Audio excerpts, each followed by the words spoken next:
I unlocked my front door and froze. Someone had been living in my house, a widowed woman and her 2 young kids. I was about to call the police when the woman grabbed her children and stepped in front of them like she was bracing for a blow. Then the little girl said something that made my heart stop. Her hands were shaking. Mine were too. I looked around and realized the house wasn't trashed. It wasn't ransacked. It was lived in. The air was warm. The lights were on. There were crayon drawings taped neatly to my fridge. Then the little girl looked up at me and whispered, "Mom, are we getting kicked out again?" That word, again, hit harder than any threat ever could. And in that moment, I understood this wasn't a break-in. It was desperation. I slowly lowered my phone, but I had no idea how badly that one decision was about to test me. Before I continue, subscribe to the channel and comment where you're watching from. Now let me tell you how I ended up standing in my own house, feeling like a stranger. I wasn't supposed to be here that day. This house sits outside Phoenix, far enough from the city that the silence feels heavy. I bought it years ago as an escape, the kind of place rich men tell themselves they'll use someday. Most of the time, it just sat empty. 3 months ago, my body finally forced me to stop pretending I was invincible. I collapsed at work, no warning. 1 second, I was answering emails. The next, I was waking up on a hospital floor with a doctor telling me stress was killing me faster than time ever could. "Another year like this," he said, "and you won't make it." So I disappeared. No assistance, no meetings, no noise. Just this house. Or at least that was the plan. When I pulled into the driveway, something felt off immediately. The porch light was on. I was sure I'd turned it off last time. Then I saw the footprints in the dust, small ones. That's when my chest tightened. Inside, it smelled like food, fresh food, not dust and neglect. Someone had opened windows. My couch had been moved closer to the TV. A pair of kids' shoes sat by the door like they belonged there. Then she stood up. The woman couldn't have been older than 30. Her eyes were tired in a way sleep doesn't fix. She didn't yell, didn't run. She just pulled her kids close and waited for whatever she thought I was about to do. "This is my house," I said. My voice didn't sound like mine. "You can't stay here." "I thought it was abandoned," she said quickly. "I swear, we weren't trying to steal anything." I pulled out my phone. Habit, protection, control. "My husband died last year," she said, before I could dial. "After that, everything fell apart." Her voice cracked, but she didn't cry. That scared me more than tears would have. The kids didn't say a word. The boy hid behind her leg. The girl kept staring at me, like she was trying to decide whether I was a monster. I asked her name. "Lena," she said. I should have told them to leave immediately. I should have made the call. Instead, I looked at the drawings on my fridge, at the blanket folded on my couch, at the way this empty house felt more alive than it ever had with me alone in it. "My doctor says stress could kill me," I said quietly. "I came here to rest." She nodded fast. "We'll go. Tonight, I promise." I hesitated. Then I made a decision that didn't feel smart. It just felt human. 10 days, I said. "That's all I can give you." Lena's knees nearly gave out. "Thank you," she whispered. But as I walked toward the guest room that night, my heart pounding harder than it should have, I realized something terrifying. Desperation doesn't disappear in 10 days, and whatever brought them into my house was only the beginning. The first mistake I made was thinking 10 days meant control. By the 3rd morning, the house no longer felt like mine. Not because they were disrespectful, but because it finally felt like a home. The kids laughed quietly in the mornings. Lena cooked simple meals and cleaned obsessively, like she was afraid I'd change my mind if I found a single crumb. I barely spoke. I kept my distance. I told myself this was temporary. Then the outside world showed up. It started with a knock. Not loud, not angry, just curious. I opened the door to a man in his late 50s, wearing pressed khakis and a forced smile. Behind him, 2 more neighbors stood, pretending not to stare past me. "Hi," he said. "We saw lights on. Haven't seen anyone here in years." Before I could answer, the little girl stepped into view behind me. Everything changed. The man's smile slipped. His eyes narrowed. "Oh," he said slowly. "You're renting?" "No," I replied. "I own the place." His gaze moved past me again, to Lena, to the kids, to the shoes by the door. Later that afternoon, the HOA president showed up. Then a patrol car. Someone had made a call. I stood on my porch while a police officer asked calm, professional questions. Lena stood behind me, shaking again, holding her kids the same way she had on day 1. "She broke in," the HOA president said loudly, not even pretending to lower his voice. "These people always do." I felt heat rise in my chest. "They didn't break anything," I said. "I invited them to stay." The officer raised an eyebrow. "Sir, are you aware of the liability?"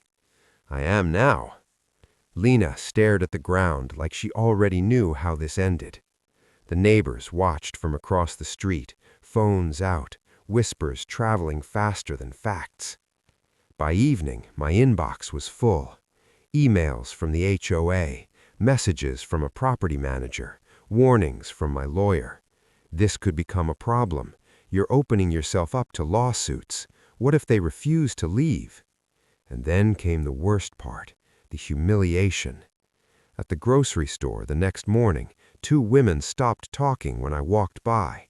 One of them glanced at my cart and then said just loud enough for me to hear, "Probably thinks he's some kind of savior." I wasn't trying to be anything. I was just tired of pretending people didn't exist. That night, Lena finally broke. "I heard them," she said quietly, sitting at the kitchen table after the kids fell asleep. My stomach tightened. "Talking about what?" "They're talking about calling child services." Her voice cracked. "They think I'm unstable, that I'm putting my kids in danger." That was the moment fear finally hit me. Not for myself, for them. "I don't want to cause you trouble," she said quickly. "We can leave tomorrow." I looked at her, at the exhaustion carved into her face, at the quiet panic she was trying to hide. "Where would you go?" I asked. She didn't answer, because there wasn't one. That night I lay awake staring at the ceiling, my doctor's words replaying in my head. Stress will kill you. But so would doing nothing. The next morning I got a call from my lawyer. "Someone filed a formal complaint," he said. "They're claiming you're harboring illegal occupants." I laughed once, sharp, humorless. "They're a widow and 2 kids, not criminals." "Doesn't matter," he replied. "Public perception does." When I hung up, I realized something. This was no longer about kindness. It was about choice. And whatever decision I made next was going to change all of our lives. By the end of the week, everyone knew. Not my name, not my story, just the version they'd decided on. The rich guy hiding a homeless family, the reckless homeowner risking the neighborhood, the fool asking for trouble. I felt it everywhere. At the gas station, a man muttered, "Unbelievable," as I passed. At the pharmacy, the cashier asked for my ID twice, like she was waiting for something to go wrong. The HOA didn't wait long. They sent a formal notice threatening fines, legal action, and community intervention if the unauthorized occupants weren't removed immediately. Lena read the letter silently, then folded it with trembling hands. "I knew this would happen," she said. "It always does." That word again. Always. She told me the rest that night. How after her husband died in a warehouse accident, the company fought the lawsuit for 2 years. How legal fees drained everything. How one missed rent payment turned into 3.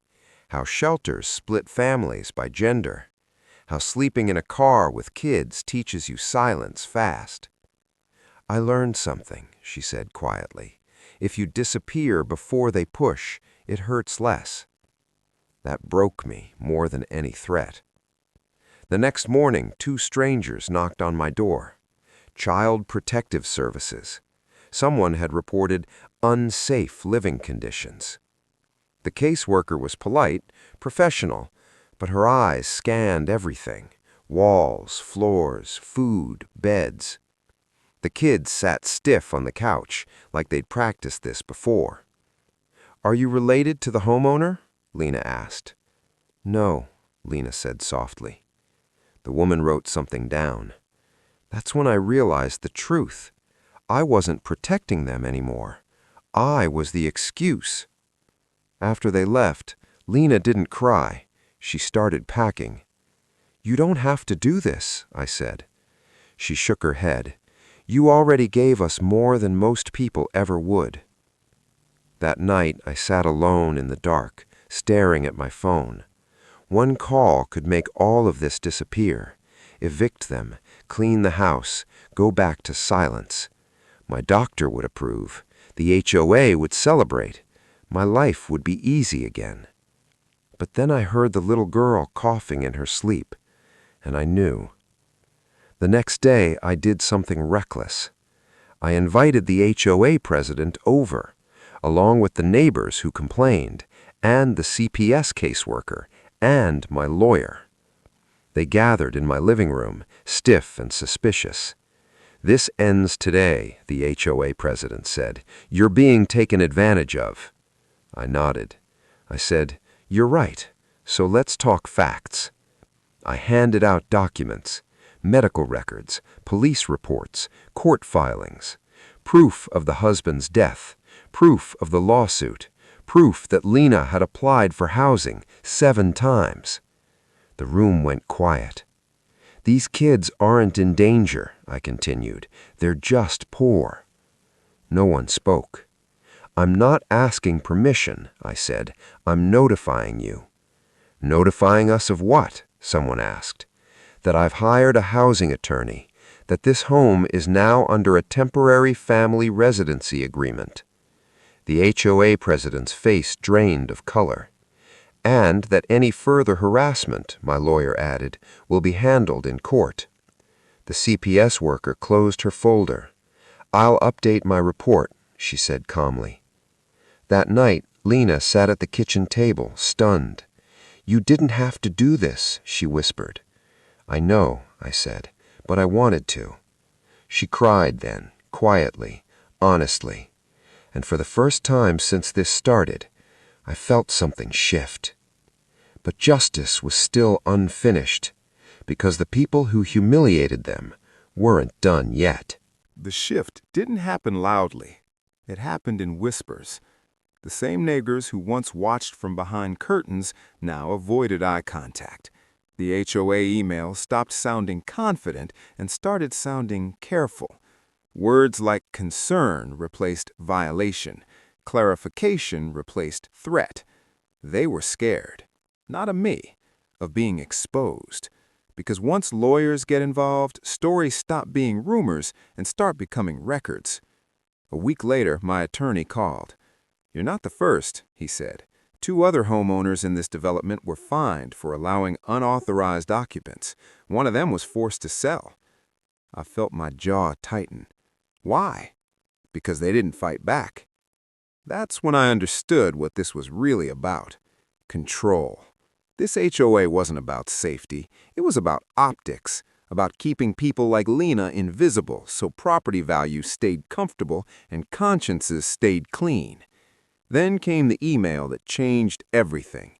An internal HOA message accidentally forwarded to me complaining that allowing homeless families sets a dangerous precedent and could attract the wrong demographic. My lawyer smiled when he read it.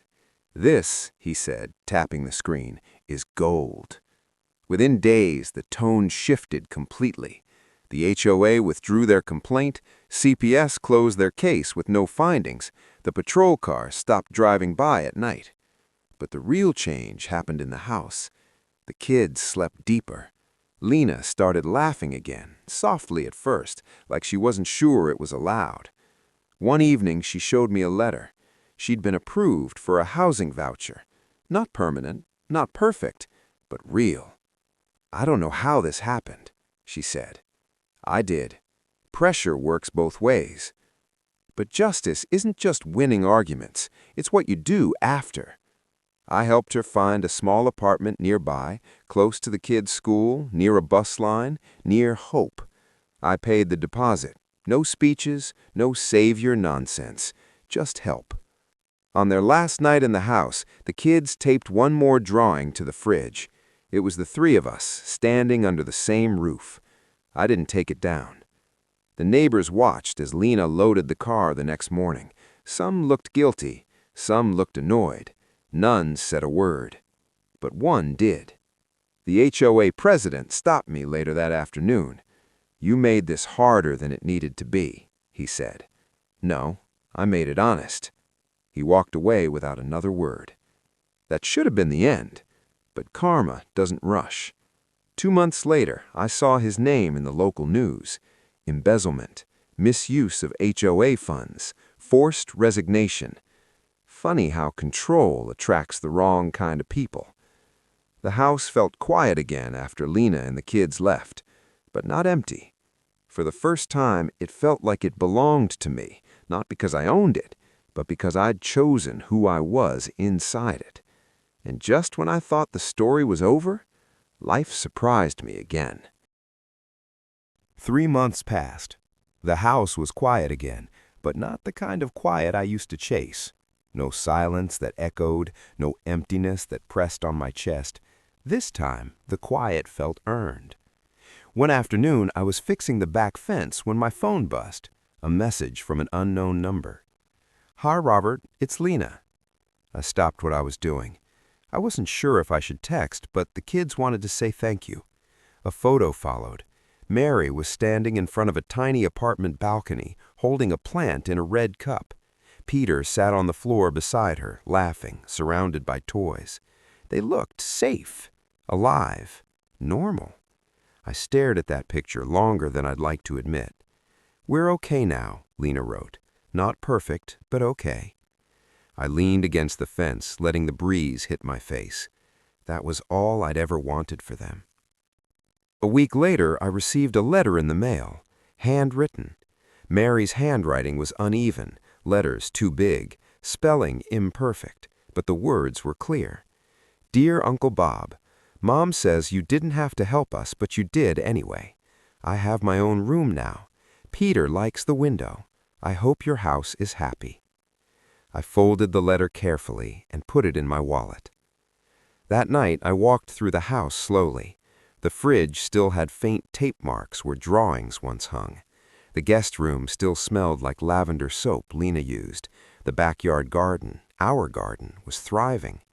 I realized something uncomfortable. Before they came, this house was just property. After they left, it was a home. And homes change the people inside them. A month later, I made a decision that shocked my old life. I sold my New York apartment, turned down an offer to rejoin my company's board. Instead, I invested locally, small businesses, real people, real problems, the kind you can't ignore. The HOA never bothered me again. The neighborhood softened. Funny how courage spreads when someone goes first. On a cold Saturday morning, there was a knock at my door. I opened it and froze. Mary stood there, holding the same red cup, now with a flower blooming inside it. Peter waved. Lena stood behind them, nervous but smiling. "We were in the area," she said. "I just wanted to show you." Mary stepped forward and placed the cup in my hands. "For your house, so it won't be lonely." My throat tightened. The house wasn't lonely anymore. Neither was I. That night, after they left, I placed the plant by the window, and for the first time in decades, I understood something simple and terrifying. I had spent my whole life building walls, money, status, distance, and the moment I opened a door, just one, everything changed. Not because I was generous, but because I finally saw people as human again. If there's a lesson in all this, it's not about wealth, it's about choice. You don't need to save the world. You just need to decide who you are when no one's watching. Because sometimes, the people you think are invading your life are actually the ones who save it. If this story moved you, subscribe for more real stories like this. Leave a comment and tell me where you're watching from. And remember, sometimes one decision can change everything.